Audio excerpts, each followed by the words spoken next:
stuff going on in the world right now. We appreciate everybody who's tuning in live right now for just a little bit of a distraction.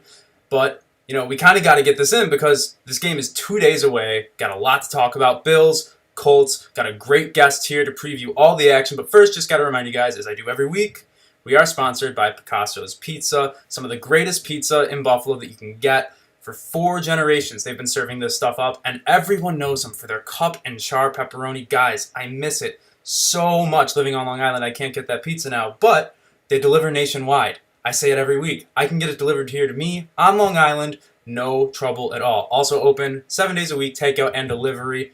Now's the time to support local businesses. Please do your part by supporting our good friends at Picasso's. Kevin Masseri, as always, joining me. Kevin, how's it going today, buddy?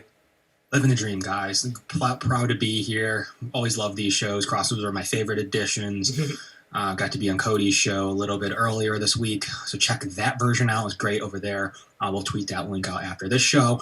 But really, got some new knowledge with injury reports, and this is great. Really looking for a distraction, and really looking forward to this.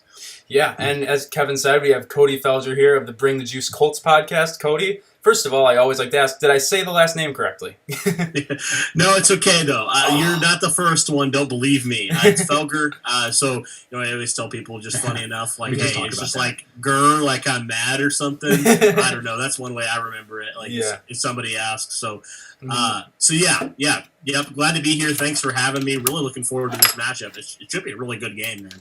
Yeah, we were talking briefly before we went live here that it's going to be a better game than a lot of analysts are giving it credit for, so we'll just hop right into it. I always like to start talking about a specific aspect of the Bills' opponents, and that's the running backs, for 2 reasons. And one is that I'm a huge fantasy guy, and I hate when coaches misuse running backs. That's my biggest pet peeve in the world as a football and a fantasy fan. But also, the Bills' Achilles heel this year has been the run defense, really. If you can point to anything, it's been the run offense and the run defense. And you have 2 pretty good running backs on the Colts. Jonathan Taylor, possible rookie of the year. He has stiff competition with Herbert and Jefferson, the Justins there. And then Nyheim Hines, who actually led your team in catches this year, which I was blown away when I found that out.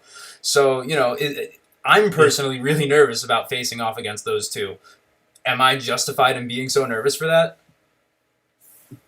I mean, I think so, honestly. And, Darius Leonard, our star linebacker, even said, I am so thankful I'm not playing against that guy right now, referring to Jonathan Taylor. Yeah. I mean, honestly, and it's kind of crazy, I kind of think about, our game plans a little bit. The Colts should be to run the football, and your guys, obviously, we'll get into it, is throwing it. But, I definitely think Jonathan Taylor, man, over the last, 4 or 5 weeks, there's only one other running back that's been better than him, and that's Derrick Henry, the guy who just ran over 2,000 yards in a season. So, I definitely think Jonathan Taylor is going to present a very unique challenge for sure. It's kind of crazy to look at his rookie year. Starting out, he wasn't even the starter in week 1.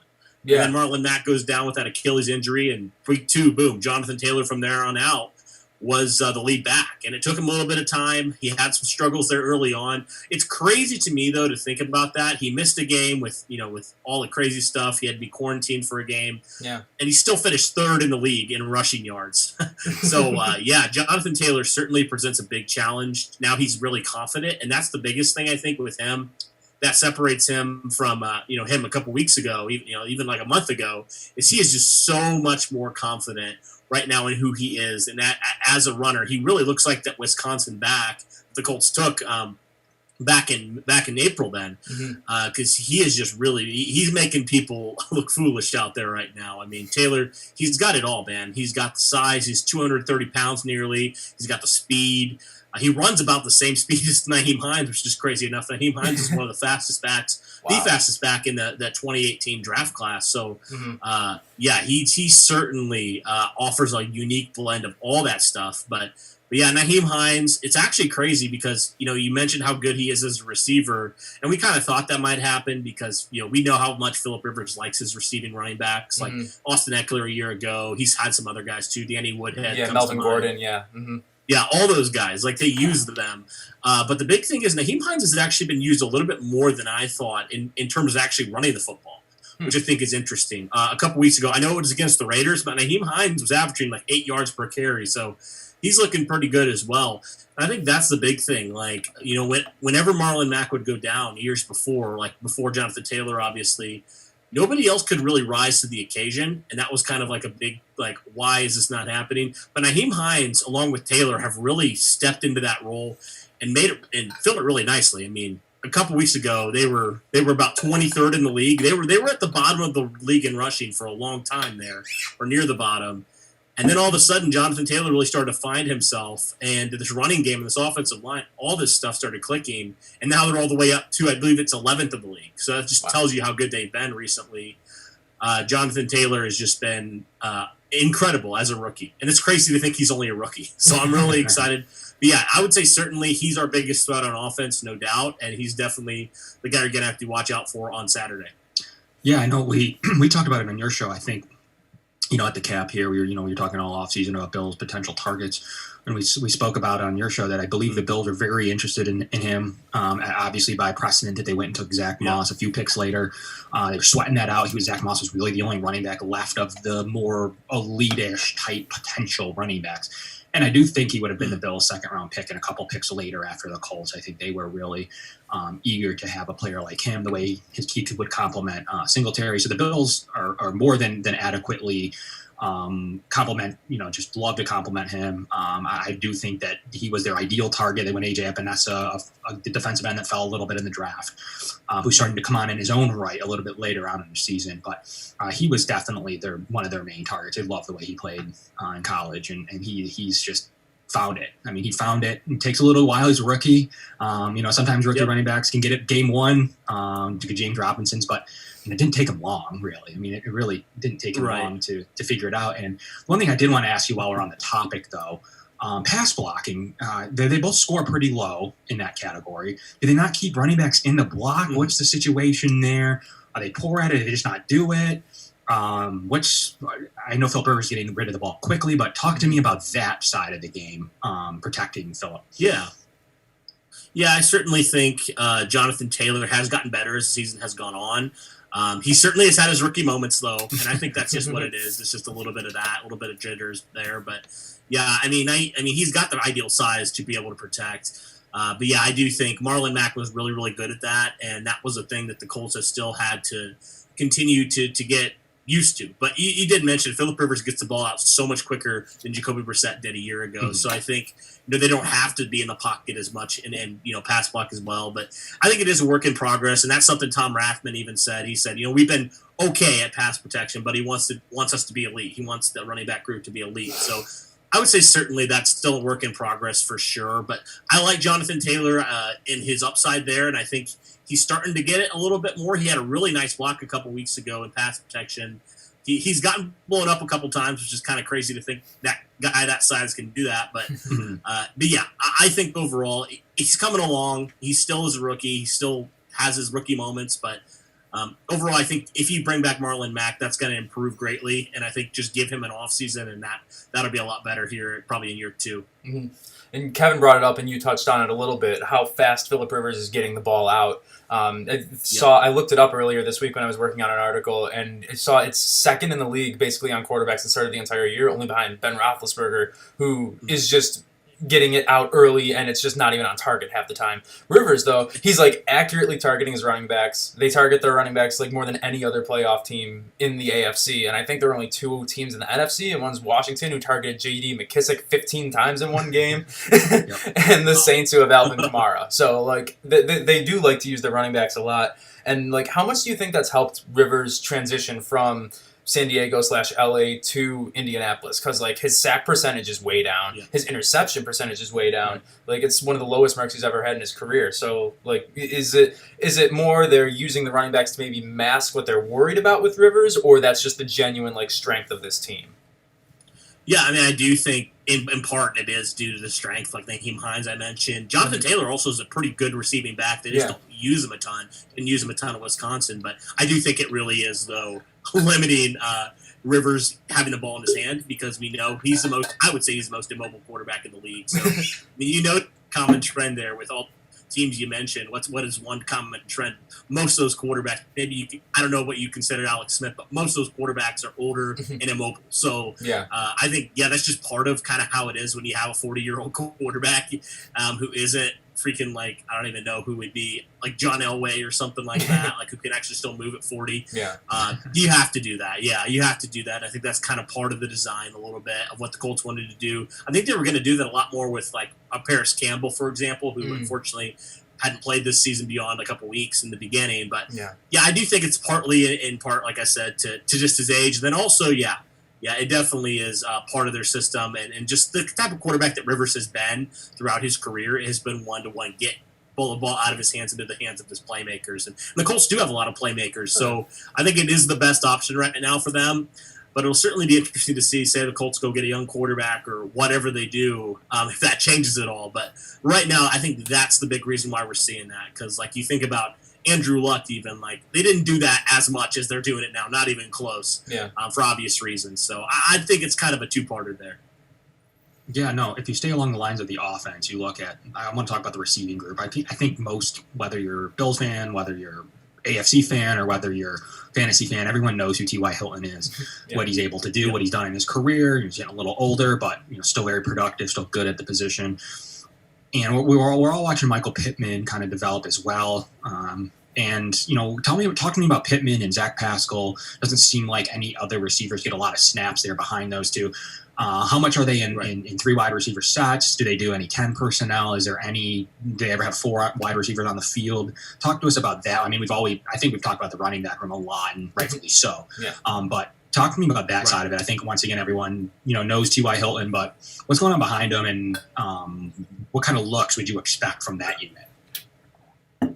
Yeah, for sure. I know one thing. I'll say this: the Colts have three really healthy tight ends, three really good tight ends that they'd like to use. So they're going to use those tight ends. So that would be definitely something to keep an eye on if you're the Bills. Yeah, you mentioned it. Those three guys are the three receivers that they're using. They had used Michael Harris a little bit. He'd kind of been inactive, so it's kind of been interesting how they've been using it. But yeah, outside of those three receivers, you mentioned Hilton, Pascal, and then obviously Pittman. They don't really use a whole lot of other guys right now. Sometimes, occasionally, like an Ashton Doolin, but he's more of a special teams guy.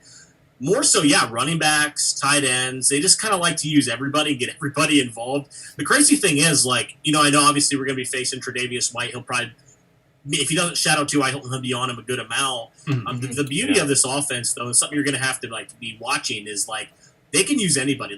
Rivers spreads the ball around so much to every single receiver. I could count on my hands how many receivers this year have had 5 catches for 100 yards.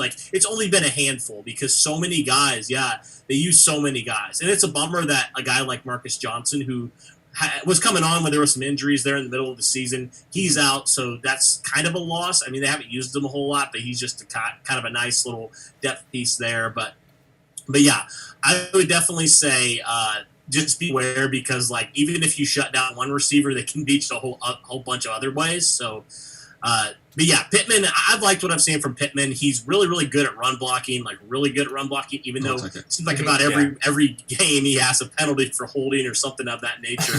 Seems like recently it's been a trend. But overall, yeah, he's good when he's called upon. Zach Pascal, he's just such a reliable receiver. Yeah. He was a leading receiver last year, and he just, whatever role he's given, he just thrives in it, man. And that's what I love about Zach Pascal. He's not going to scare you over the top like maybe a T.Y. Hilton would in his prime, but he's just such a solid, reliable guy that he'll make the catch if he's thrown to you. And Pittman's a really big body. And the crazy thing is, with Pittman, I thought they were going to use him a lot more in the red zone. They have not at all. And that's been really weird to me that they haven't. Mm-hmm. But they get him in the crosshairs, and he's done a really, really good job.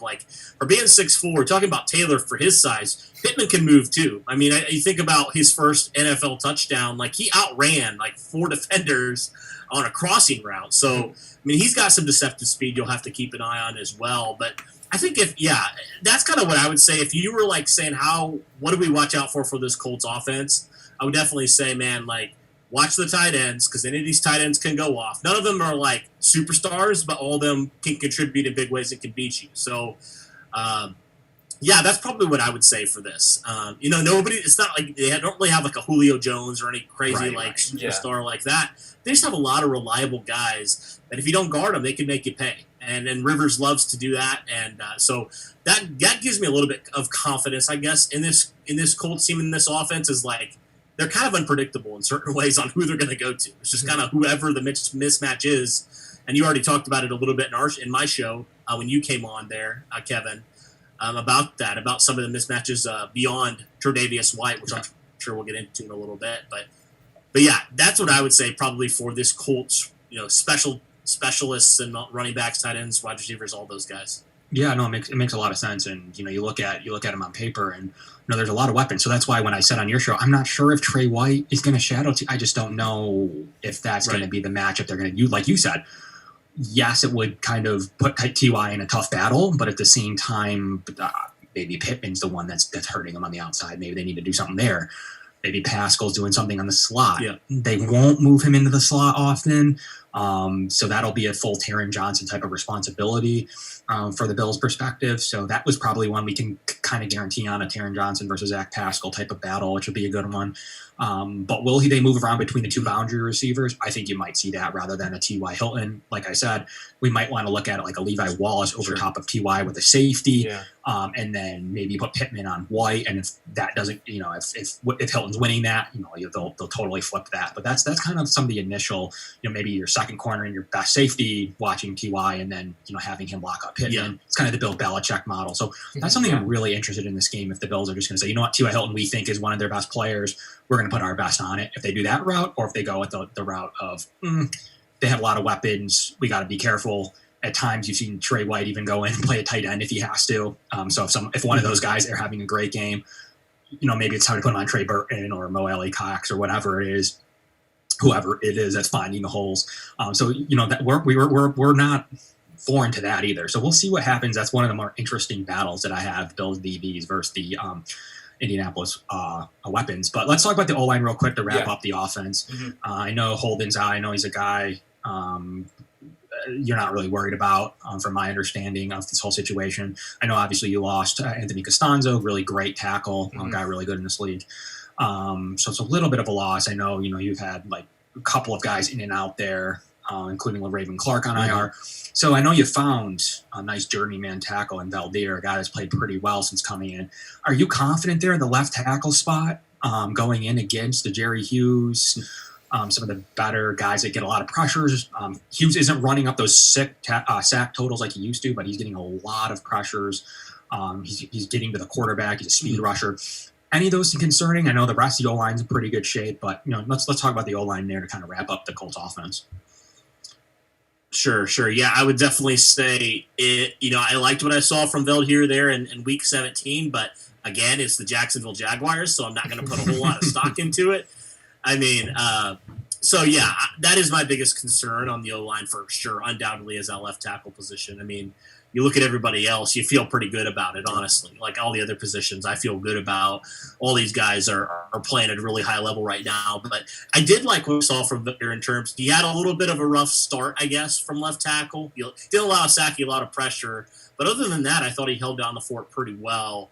And the good thing is I feel like the Colts can help him out in a lot of ways. Yeah. It's like you're not having a liability. A couple weeks ago, the Colts had Anthony Costanzo out and Braden Smith out against the Steelers. And so it's like you can't cover up two tackles being out. Yeah. But I feel like the Colts can. If Feldheer's struggling there, against a Jerry Hughes or something like that, the Colts can use a tight end, Jack Doyle, Noah Cox, something like that, to kind of help him out a little bit. But, I don't know how I feel. It's kind of weird. I feel good about it, but I'm also like, okay, I have to be a realist here. Like, he's 33 years old. He was retired. Like, how good a football shape is he actually in? That's kind of my question, I guess, for the left tackle position. But, yeah, you guys have some pretty good defensive linemen. So I certainly will not going to underestimate you guys in the slightest.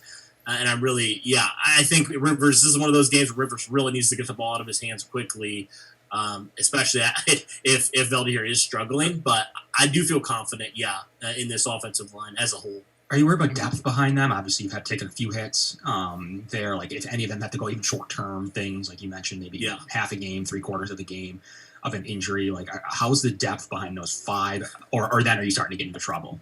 Yeah, I would say more tackle trouble than guard center trouble because we do have Joey Hunt, who's filled in a little bit when needed. He's kind of a journeyman as well. He filled in a couple weeks ago when Costanzo got injured, but he did come back in. He played a couple series at left guard and also switched over to left tackle. And so I thought okay about that. I wouldn't want him probably being your full-time starter, but he's a decent depth piece. And then Danny Penter's filled in a little bit too when need be, guard center type of guy. He's a rookie. He played pretty well. But yeah, the tackle position, if like a Braden Smith or something was to go down, I'm actually terrified because that means that Chaz Green's probably going to be the next guy up, and he is awful. Oh. Like, he is horrendous. We've seen it throughout this year. I mean, he's the guy a couple years ago when he played for the Cowboys that allowed, I believe, like 6 sacks or something like that to Adrian Claiborne. So, yeah, that's the type of guy we have at our backup tackle.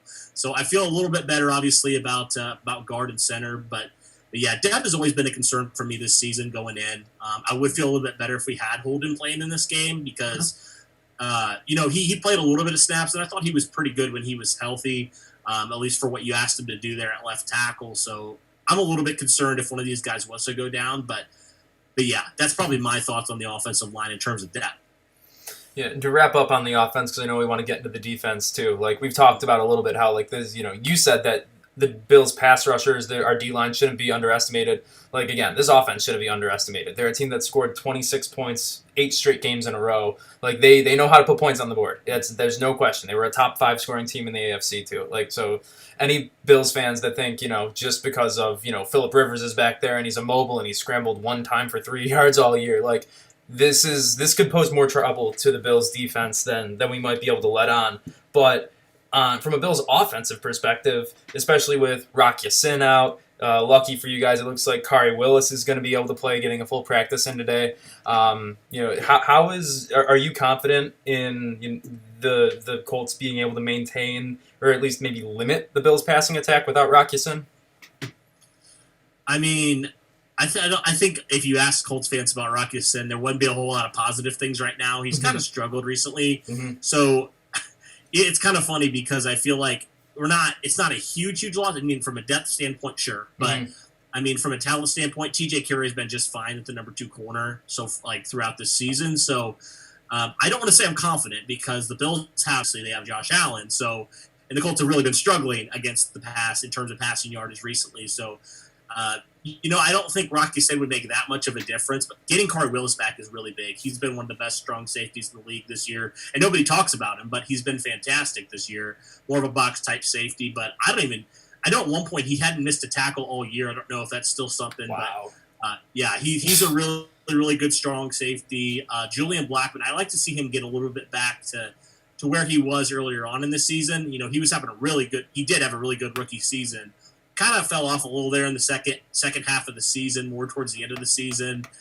Some miscommunication, missed tackles, stuff like that. So I'd like to see him get a little bit back into form where he was. But yeah, it's certainly going to be a huge test. That is the part where I'm the most terrified for sure, is these receivers against our secondary. I really am, because you guys are absolutely insane with all your receivers, even without a Cole Beasley. Like, you guys are still insane.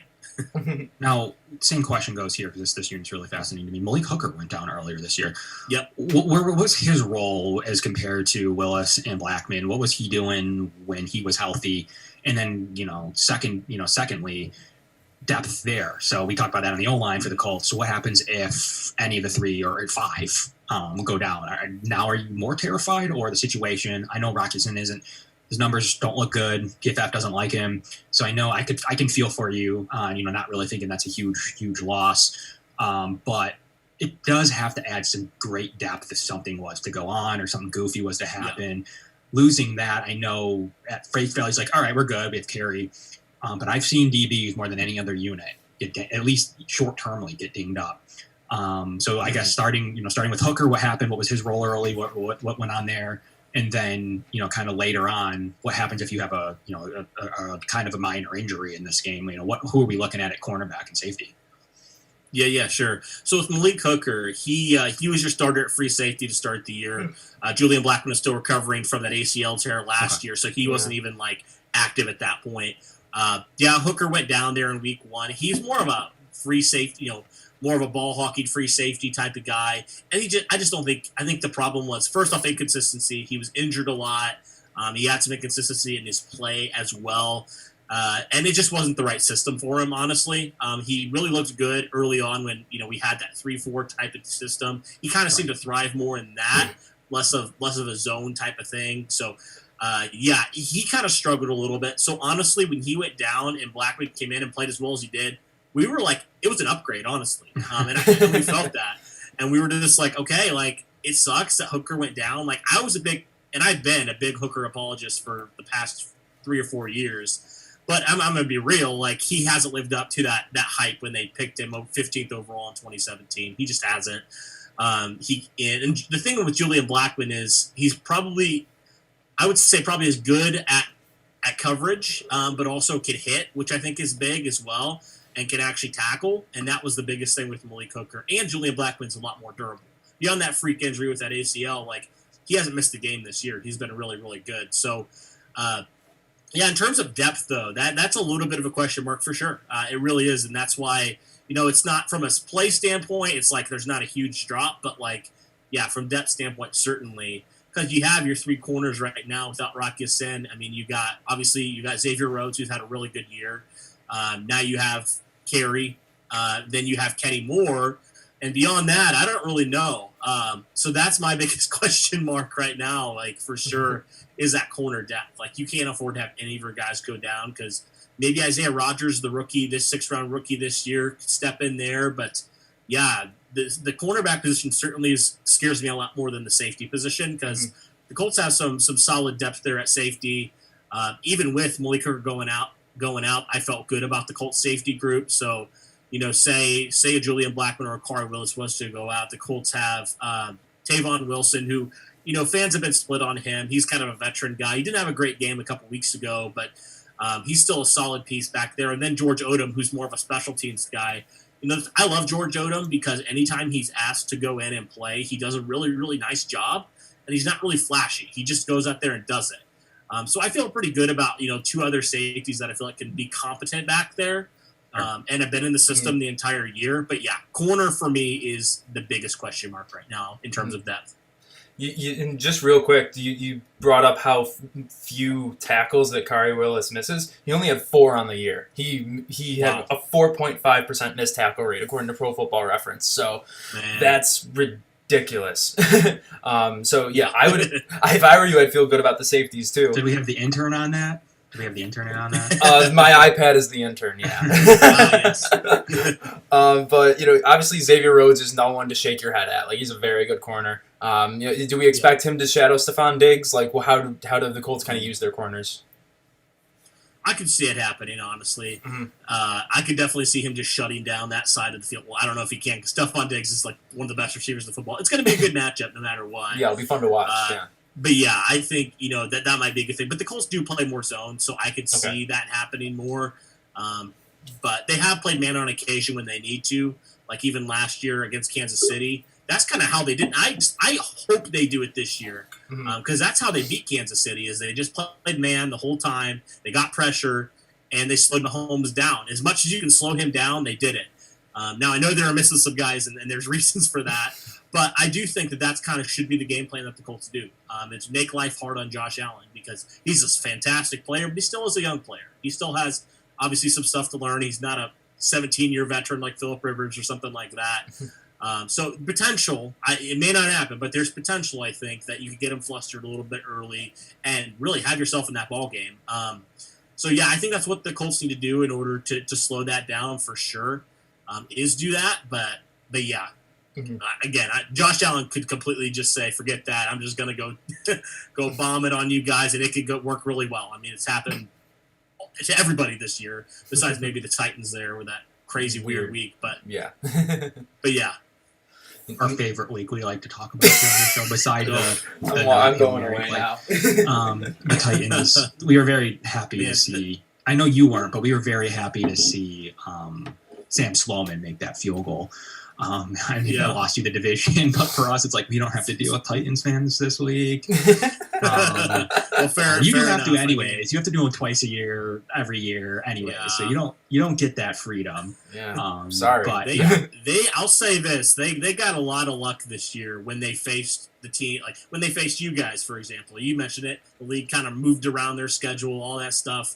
And then when they faced us, we were missing DeForest Buckner, Danico Autry, 2 sack leaders, Jonathan Taylor, and like other guys as well. And like they acted like that wasn't a big deal. Right. And I'm like, guys, that's literally your strength is like running the football, and our 2 of our best run defenders are out this game. So like it's gonna happen. Now they did come in and they kicked our butt. Like I won't say they didn't, but the injuries matter. They really do. So of course they do. Mm-hmm. So it's just kind of crazy how they've gotten a lot of luck this year in certain ways to help them win that division. I mean, hey, it's the first time they've won it since 2008, I believe. So, hey, I mean, I was in middle school at that point. Didn't really know anything about football back then. So, good for them, I guess. But hey, I would love for them to see them get beat here against Baltimore. That'd be great. Yeah, I think they That'd should. make me happy. Now, if you bounce to your front 7, or excuse me, definitely.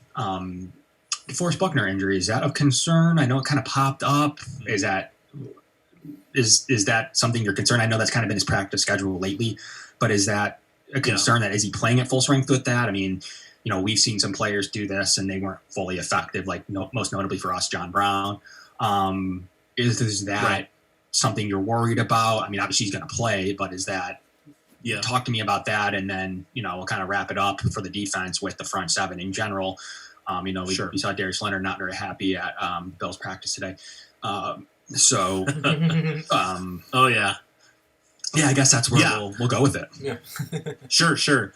Yeah, I'm not concerned about DeForest Buckner. I mean, he's had this injury for weeks. Okay. And 2 to 3 weeks he's had this injury. He's had 2+ sacks. So I'm not super concerned with what he's with that injury. I mean, it seems like it's better. It kind of from what I've heard from this injury, it's like every time he plays he re-aggravates it, but every time he is resting, it gets better throughout every week. It gets a little bit better. So I feel fine about it. I'm not really concerned. I think DeForest Buckner, even if he's not playing at 100%, he's still one of the best defensive tackles in the league. So, yeah, he's still been productive. He had 9.5 sacks throughout the year, and he's had 4 of those playing on a bad ankle. So I feel okay about it. Yeah, that's more than fair. I'm a Grover Stewart fan myself. I have him in a deep simulation football league that I'm in. It's really nerdy, not worth talking about. But he is my starting defensive tackle in that league. So I follow him more than I should. I think he's just a very solid. That's great, man. Yeah.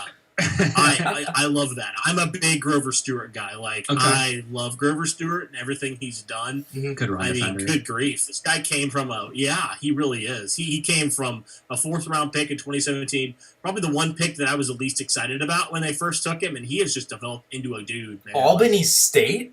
Yeah, seriously. Wow. Out of nowhere.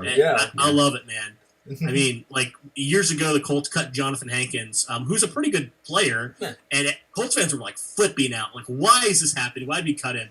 And now we see why. It's because Grover Stewart's that kind of player. He's cheaper, he's more productive, and all that stuff. So it was definitely a wise investment by Chris Ballard and company to keep Grover around. He just brought him back for another couple of years. So I love Grover Stewart, man. Any Grover Stewart love, I'm all for it. Fair enough for me. And then the defensive end position, is that something that's been okay for you? I know I've heard some talk around Colts fans around that, kind of long term with keeping Justin Houston and whatever your edge defenders there. So what's going on there? I see you get a lot of snaps out of Autry. How does that look? Yep. Yeah, it's weird.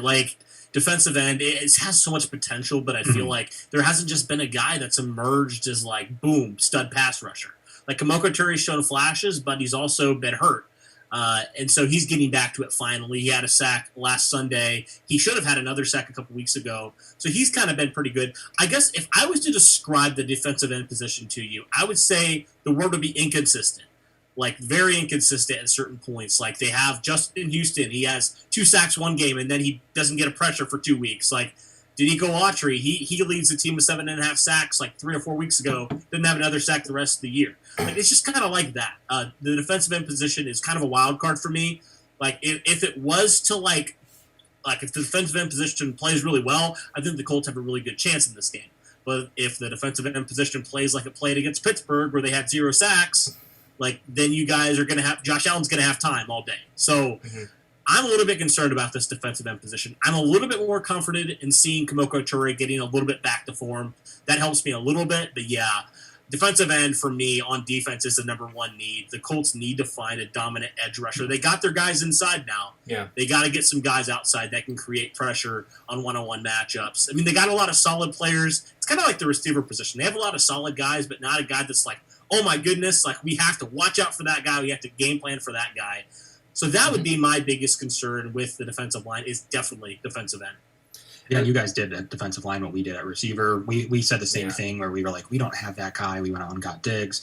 Worth every penny, every pick we sent, and you guys did the same thing at the defensive interior position with DeForest Buckner. We kind of both made the same type of moves against for units. And good. I mean, they both worked out. Those are things you want to see. You don't want to see teams just throwing away draft picks and DeForest Buckner went and was awful, or Stephon Diggs went and hated Josh Allen, or something that people were saying. Those are good moves for the league to say that when we do trade a top 20 pick, and then you have Minka Fitzpatrick. So when you go to trade these picks, it's going to work, and it's not going to be like Houston trading for a left tackle and then losing your pick. Man. Dude, Houston! I love how bad Houston has been. It's awesome.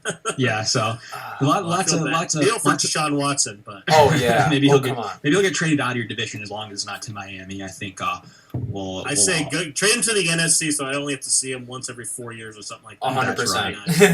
100%. That's right. We'll finish out the defense here talking about the linebackers. Do you want to just tell us how amazing Darius Leonard is? Like, just go for it. Yeah, well, he should be first team All-Pro again. He's been fantastic again. The thing is weird, like it's not a detriment on Darius Leonard, but I feel like there's been certain things, like he hasn't forced a lot of turnovers compared to what Darius Leonard normally does. Right. Okay. Now I do credit that a little bit to the secondary playing better than they have in the past, and then also just the defensive line getting more pressure, forcing more turnovers. But yeah, it has been weird. Darius Leonard did have a turnover on Sunday, which was good to see. He had over 100 tackles again. So Darius Leonard's just fantastic. Maybe a little bit of a question mark in his coverage sometimes, but I mean, I'm not really like super concerned about that. Yeah. But yeah, Darius Leonard is a very unique talent, very unique player, and I love Darius Leonard. He's been incredible. Great steal, great find by Ballard in 2018. Oh yeah. He's a stud, and then also Bobby Okereke. He's had kind of an interesting year too. Nobody's really talked about him. Sure. I feel like he's had maybe not the year I expected. It maybe wasn't the best year in certain ways. I mean, he's pretty good in coverage sometimes, and he's had some nice games. Like, I don't want to say he's had a bad year, but he just hasn't taken maybe the leap I expected him to take. Like Akari Willis took the leap that I expected him to take.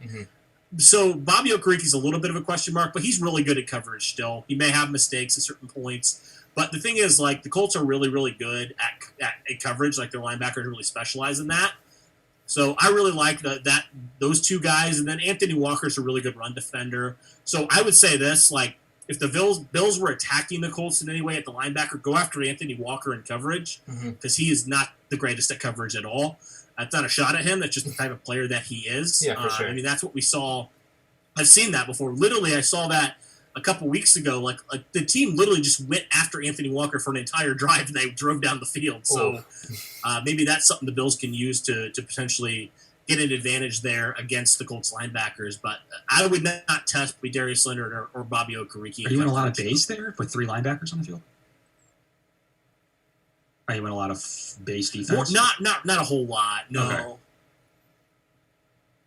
I mean, yeah, not a ton. It's great. Like, yeah, they might be more though because of the injuries. Though I could see that happening a little bit more because of the injury to Rock Ya-Sin, a little bit thin at corner. I could potentially see that happening. But yeah, normally I think they want to have, in coverage. Obviously, they want to have those 2 guys. But Walker has a good share of snaps as well. So they kind of rotate those 3 guys in a pretty decent amount. So yeah.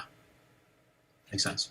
Yeah, and then the last matchup that everybody's looking forward to is the battle between 2 rookie kickers. We were familiar with the woes of having a rookie kicker slowly come on. Tyler Bass was really iffy at the beginning of the year, but he's actually been extraordinarily reliable since those early struggles. Kind of like the Bills' defense, actually, pretty similar. How is Rodrigo Blankenship look? I mean, he has the best name in football. Is that a guy that the Colts are confident putting out there in those like key high pressure situations? Yeah, I definitely think so. He's been one of the best. I mean, scratch out last week. Last week was weird. He kicked a 56-yarder. He attempted it, and he just left it short. And then he had another like 50-yarder that just hit off the upright. But that was probably his worst game of the year. He's been really, really good for the Colts overall. I've really liked what I've seen from him. He already kicked a game-winning field goal earlier this year against Green Bay, so he can deal with the pressure. That's the big thing with Blankenship. He's been so consistent throughout this year. I really, really loved what I saw. There was another guy he was competing with in training camp. I was more on that guy's like. Is that McLaughlin? But yeah, McLaughlin. Yeah, he was battling with McLaughlin. I was like, hey, McLaughlin really did well for us last year. Let's just keep him around. But the Colts elected to go with Blankenship, and it paid off. He's been really, really good. I think he's a scoring leader. If not now, he was a scoring leader at one point throughout the season. So he's and for somebody who had to deal with how bad Adam Vinatieri was last year, like this is such a breath of fresh air to have a young guy like this that just is. He has rookie mistakes that he makes, but overall, I've loved what I've seen from him. He's been really good. He rarely ever misses two in a row. Like he's just that type of guy. He's really, really strong mentally. Like he doesn't get flustered a lot. So I know I have confidence in him that he'll shake off this last game and he'll be perfectly fine. And also just our punter Rigoberto. Yeah, it was Rodrigo and Rigoberto. It's hard to keep track sometimes. He's really good as well. Obviously, beat cancer and that was amazing. Yeah, and now definitely. He's back punting. He's one of the best punters in the league. So I would say, man, special teams for sure for us is a big strength. It really is. You have really good returners. Xavier Rhodes, who I already mentioned, he plays corner, but he's also our kick returner. He already has taken one to the house earlier in the season. Naheem Hines, we know what he can do. We've already talked about him in space. So I feel pretty good about special teams for us, honestly. Yes, it's been a strength for the Bills, too, for most of the year, which has been a huge breath of fresh air. Like you said, you had to deal with Adam Vinatieri. Last year we had Hauschka, who was just another aging kicker, and it wasn't good. It wasn't good. Bill's Twitter was getting annoying when McLaughlin got away, made one kick for the 49ers, and suddenly that was the player that got away from the Bills. Right. Yeah. Well, we'll get into score predictions here to wrap up the show. And since it's the playoffs, we'll have you do a little Super Bowl prediction here to round it out too. Starting with this game, though, how do you see it going down? Do you think the Colts, stand a chance at taking this one on the road in Buffalo and being the first ever possibly 7 seed to win a playoff game? Yeah, I mean, like Kevin and I talked about, we do feel like, I know it's the first year for the 7 seed, but like if there was a 7 seed that was like, you had to pick, like, I want this team as a 7 seed, like the Colts are really, really good for a 7 seed. Yeah. Saying that though, the Bills are, I would say, the hottest team in football right now. So like, I can't deny that. Josh Allen's phenomenal. Your passing game's phenomenal. You can run the ball when you need to. But yeah, and anything's possible in this league. And I think it will be a close game. I do think it's going to be a tough battle. Both these teams have, I believe, really, really good coaching staffs, really, really good, foundations. So yeah, but I do think I'm terrified of that matchup, Josh Allen versus our secondary. I really am, and I know that like quarterbacks win you Super Bowls, like they do, and we saw it even with last year with the Super Bowl, which I'll talk about. At the end of the day, the best quarterback won. So if the Colts can somehow make Josh Allen, play like he did last year in the playoffs, I don't know how they're going to do it, but if they were able to do something similar, then I give them a good shot at this game. Or if they're able to just slow him down, I give them a good shot in this game. But, saying that, I do think the Bills are going to come out strong. I do think they have a lot to prove. They haven't won a playoff game since I've been born, so me either. I think they really want to prove something here, and I think they will. And I think my score I had was 35-27, I believe, or something around there. So I'm going to stick with that score. It's going to be a 1-score game, I think, but I have Buffalo pulling it out. And then who do you have in the Super Bowl this year? Just on a whim. Yeah, that is tough. I will say Kansas City. I do think Patrick Mahomes is just on another level. Josh Allen is too, but Kansas City, I can't go against them. Like I just can't. I can't argue with defending Super Bowl champs. So I'll go Kansas City and I'll go Green Bay. And I do think Green Bay will win if they did play that game. Nice. That's fair enough. I'm going to stick with my prediction from your show, 31-28. It's one I really like, feel real good about it. Special teams strength from both units. I don't expect a blunder on either side. I expect some solid play there, so I don't think that'll tip anywhere. I just think that, you mentioned Josh Allen being on a level. The Bills need to tick this final box off, get this out of the way, and say, not only have we beaten good teams, good opponents, the whole MVP candidates, whatever, we have all those check marked. Let's get the win here. 7,000 fans should make a lot of noise for 7,000 fans. Mm-hmm. I'm expecting that to go well. We saw the testing already in place. For the first phase, they did 2 tests. The first one, went underway. So it's going to be a really exciting game for what it should be. I think they got the shaft for the 1 p.m. slot. I've been vocal about that. People are still working. Government jobs are still open. Post office is open. Banks are open still across the country. It's a bad time slot for as good as this game is, and could potentially be. But 2 smaller market teams, they're not going to totally bend over backwards, giving them a good time slot, guys. So that's kind of where I'm at with this thing. Even though I could see it being definitely a top 3 of 6 game of the slate. So it's a bummer it got this slot. Mm-hmm. People say, well, I don't care who watches this team play. Only Colts and Bills fans should matter. No, I mean, there's a little precedent that, you want others to watch your team win. And on top of it, you want other Bills and Colts fans to be able to watch this game and be like, wow, I did not have Saturday at 1 able to make that for more casual type of fans. But 31-28, that's a score I'm living with. I think you'll see some scary moments if you're a Bills fan out of the Colts. Oh, yeah. Where it's scary close. Maybe Rivers has a chance to go and tie or win the game. Maybe he doesn't get it done. Maybe he could. Or vice versa. I mean, Josh Allen has that 28-28 moment and he has to go get it done. Or down 28-24 or something. And he has to go get it done. I think you could see that moment in this game varied. I'm predicting that moment on one side or the other.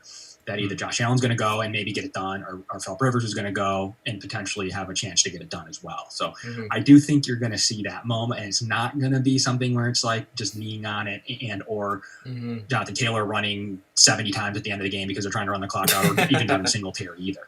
So I do think it's going to be one of those games where the other team is going to have a crack. How good of a shot, we'll see. But I think the other team is going to have a crack at least potentially tying it.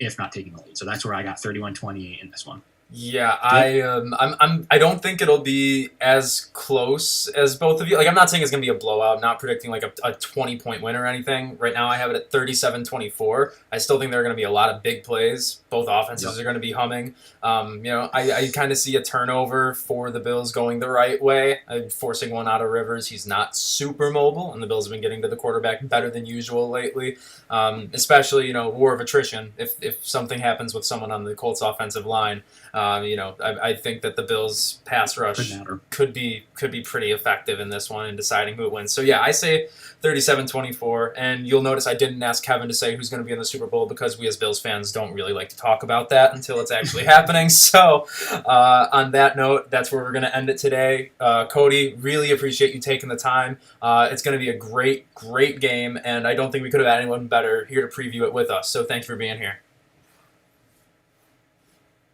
Yeah, thank you for having me. Appreciate it. Yeah. And where can we obviously tell our listeners this week? I know you have a live show. You're expecting some Bills Mafia maybe jumping in there.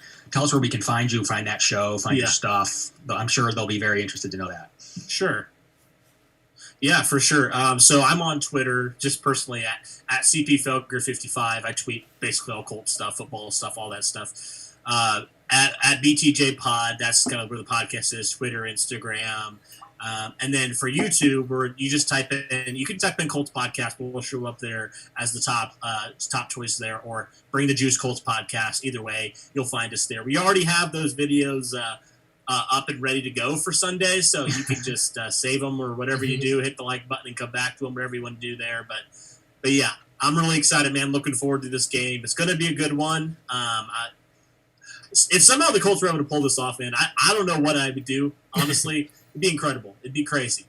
But obviously, I think the Bills they're one of the top seeds for a reason. So I'm definitely not underestimating you guys at all. Yeah, it's definitely going to be a good game. Not a team I'm really taking lightly. Wouldn't be shocked if it's as close as you guys said, but only time will tell. 1:05 p.m. kickoff, first game of Wild Card Weekend. Maybe kick it off with the best game of the entire weekend, and we're going to do it in Buffalo. Make sure you get your Picasso's pizza for the game. Thank you to Cody. Thank you for Kevin, as always, for being here with me on the Crowd Assist podcast from Trainwreck Sports.